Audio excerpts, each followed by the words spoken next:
Assalamualaikum sahabat Muza TV. Mimin pada kali ini menceritakan tentang lebih baik tanpa mukjizat. Suatu ketika Nabi didatangi oleh beberapa orang tokoh Quraisy. Mereka berkata, "Hai Muhammad, engkau telah menceritakan kepada kami mukjizat para rasul, bahwa Musa mempunyai tongkat, dan dengan tongkat itu ia memukul batu, sehingga keluarlah air. Isa bisa menghidupkan orang yang telah mati, dan Soleh diberi unta untuk menguji kaum Samud.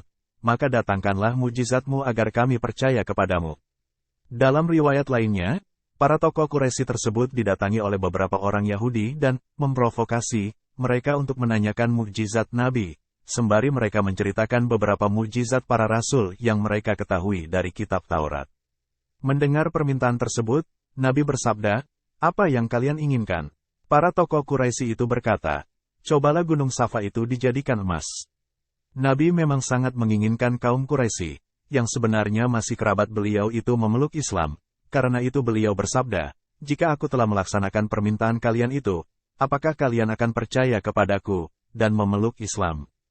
Mereka berkata, "Demi Allah, kami akan taat kepadamu." Maka Nabi berdiri untuk berdoa kepada Allah. Tetapi belum sempat beliau memulai, datanglah malaikat Jibril kepada beliau.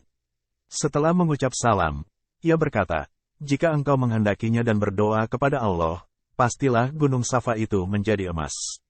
Tetapi jika ternyata mereka tidak mempercayainya, pastilah Allah akan menyiksa mereka. Karena itu lebih baik engkau biarkan mereka, tidak perlu memenuhi kemauan dan permintaan mereka, sehingga bertaubat orang-orang yang ingin bertaubat." Tidak lama kemudian, turunlah wahyu Allah. Al-Quran Surat Al-An'am ayat 109-111. Yang menjelaskan bahwa mukjizat-mukjizat tersebut adalah hak prerogatif Allah untuk menurunkan atau memberikannya. Bukan mukjizat-mukjizat itu yang menyebabkan orang beriman kepada Allah dan Rasul-Nya, tetapi semata-mata jika Allah menghendakinya untuk memperoleh hidayah. Memang, jarang sekali kita temukan, walau memang ada beberapa, mukjizat Nabi yang muncul ditujukan untuk membuat orang percaya atau meyakini beliau.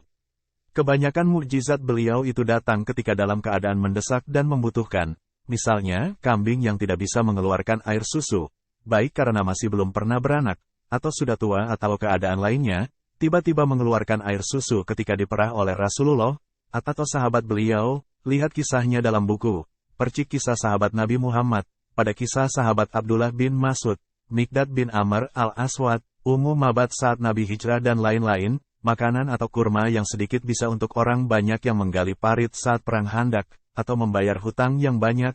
Lihat kisah Jabir bin Abdullah, 2 mazadah, tempat air dari kulit, air bisa memenuhi kebutuhan satu pasukan, tanpa berkurang sedikit pun. Lihat kisah wanita pembawa air. Ranting yang menjadi pedang.